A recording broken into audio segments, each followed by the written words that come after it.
Hector, good morning. How are you?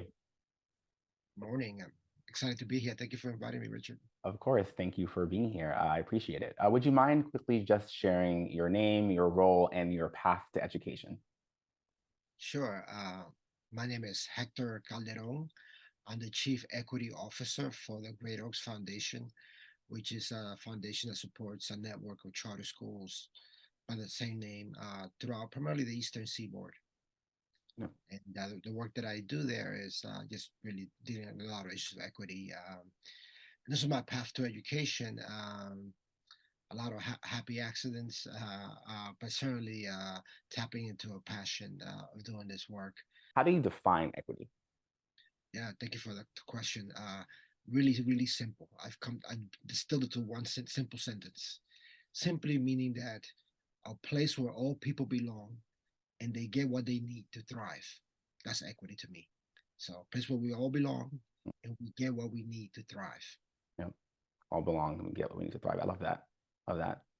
When we talk about equity these days, we often, it is usually part and parcel with this idea of being anti-racist, right? Especially when you talk about schooling organizations that are meant to, as you said, provide access, help students realize their innate potential.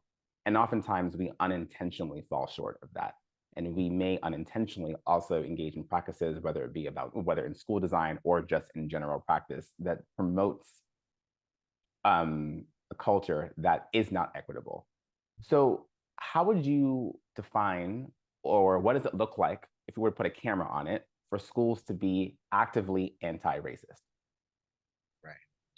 The first thing I want to say is that you don't have to be um, not have issues with racism to be anti-racist. Mm. I love the way Ibram Kendi defines it. He talks about that racist and anti-racist are not um, permanent designations of identity, but at any point you can be racist or anti-racist. There is no such thing as anti-racist. I mean, not racist. That's the one thing.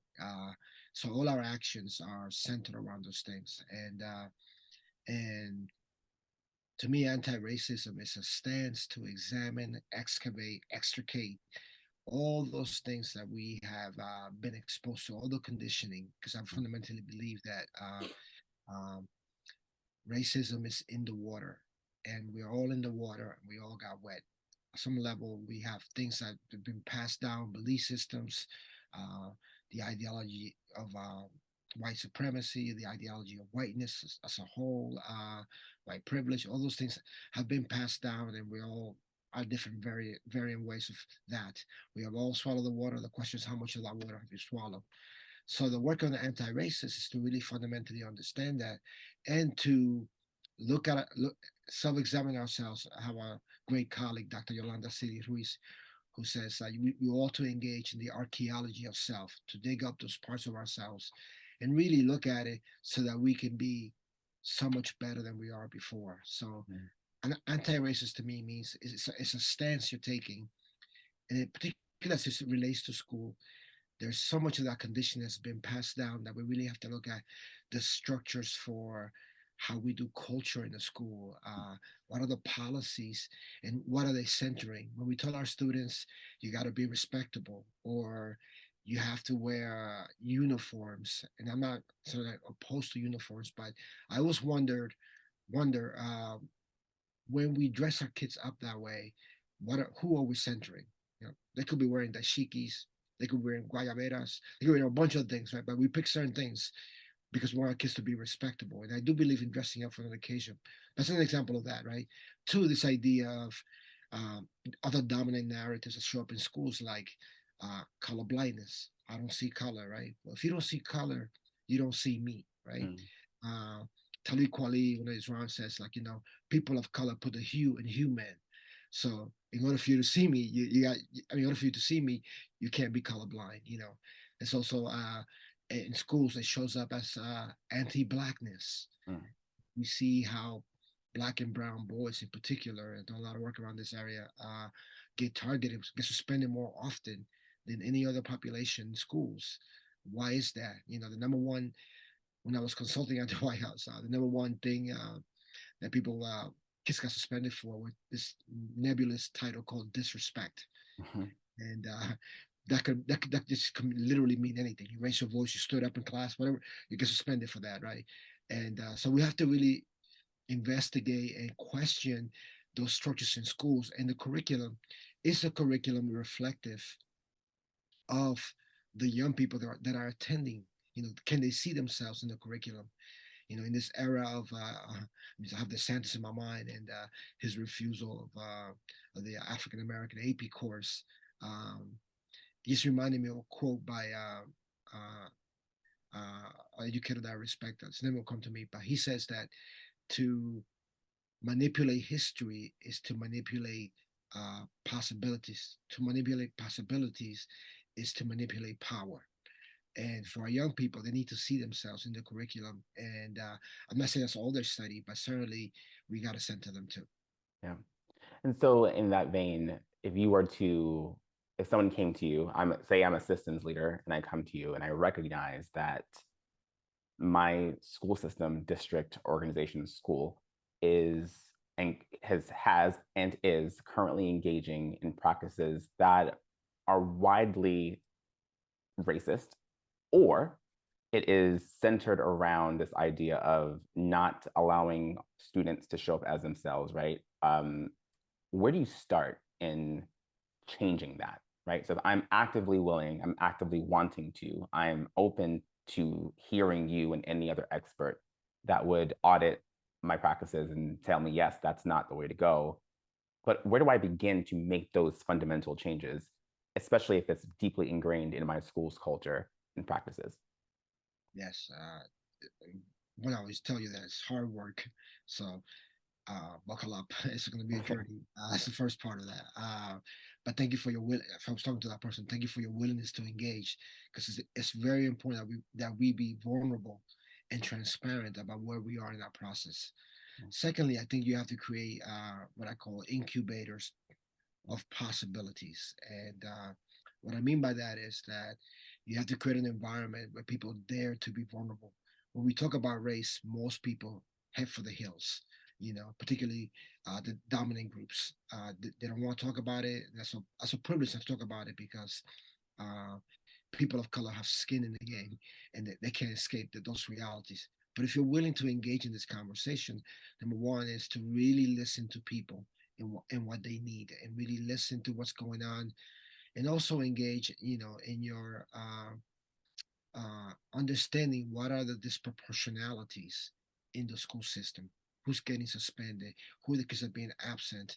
What are the reasons? In what classes do kids thrive? In what classes kids don't thrive? In what ways is our curricular choices uh, reflective of um, racist ideologies that are still present in the curriculum?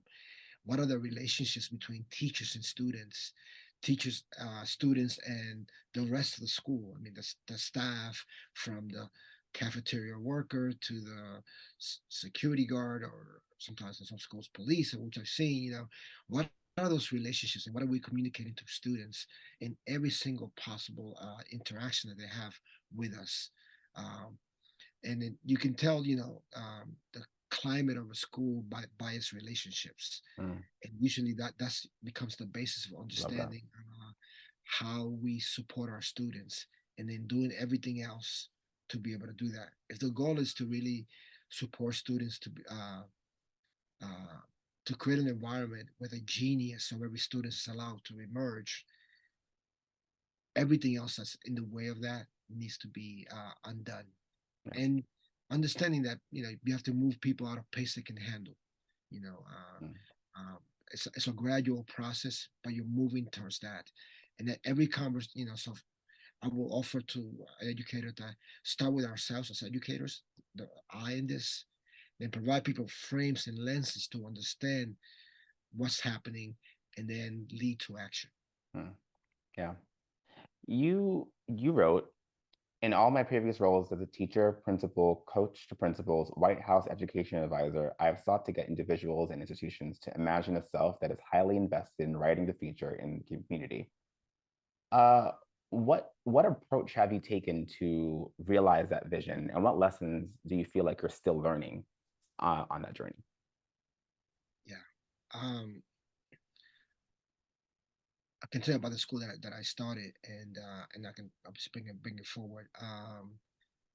We looked at really centering young people in community, understanding self and community. Um, I forgot who said this, but you can not um, extricate yourself from the context in which you were born in. All those things have impact. And the very thing that we do in schools, right? Teach math, science, history, language. When you look at the origins of those disciplines, and you look at how they were created, somebody had to deem that these things were important in schools. So I would say that disciplines came out of the needs and experiences of people, and they were meant to address community needs. So why do we separate the community from school when what you're teaching was meant to do it in the first place? So the math teacher that tells me, Hector, I just teach math, that's all I do, right? I'm like, well, make it fulfills ontological stance. What's it meant to do in the world? What's the application of this knowledge? So I began with the very first thing that we even do in schools, right? Which is to transmit knowledge from one place to another one, right? And I say rooted in community because what you're teaching was meant to do that in the first place. Mm, And I also break the word down community as to use it in this way as our common unity. So what is our common unity in everything that we're trying to do? What is the goal, right? So I'm asking big questions, the why of schools, for the sake of what are we teaching what we're teaching in order to transform the kind of teaching for our young people. We're not just teaching content, we're teaching context. So that's an important piece, and um, then when I ask about like for the sake of what is how do we cultivate in young people scientific skills that allow them to and mathematical skills that allow them to create equations that lead to greater equality for our people. How do we teach young people to use the arts to cultivate their imagination to create the imagined nation? How do we use language to create a language that bridges all cultural differences and brings greater unity, greater common unity, right? Everything I'm offered to think about schools is I think about what is the why behind it and towards what end. mhm. And if we want to create places that are liberatory in nature, that's kind of like the work we have to do. Yeah, and I like this idea or how you framed it about community being common unity. My last question is, what does it mean to truly have a community school? Because oftentimes I think a lot of people boast and say, whether it be on a banner or on a website, and I do believe they actually mean and aspire to be that. That I'm not trying to be crass there, but what what does it mean to truly be a community-based school? Yeah. The school that I started, it was started by the community itself. So it became very natural. But most schools are in communities and they usually land there. They've Mhm, been established there. School to me is a community creation, right? It's a learning institution, not just for your students, but everybody in that surrounding community. It can be that. I know it's not necessarily right now what it is, right? But you can to have a community school. One, the silent audience that's always there is parents. And we have to really engage our parents in being active in our schools. Parents, by the way, every single day, they give us their most precious gifts, their students, right? And they're hoping that in this school, they can manifest their DNA. And by DNA, I mean that their divine luminous alchemy, right? They're hoping for a place where their kids can thrive, can learn, discover who they are, and learn invaluable skills for the world and for themselves, right? So we have to involve our parents in how the school is governed, and them seeing the institution as a learning place for themselves too.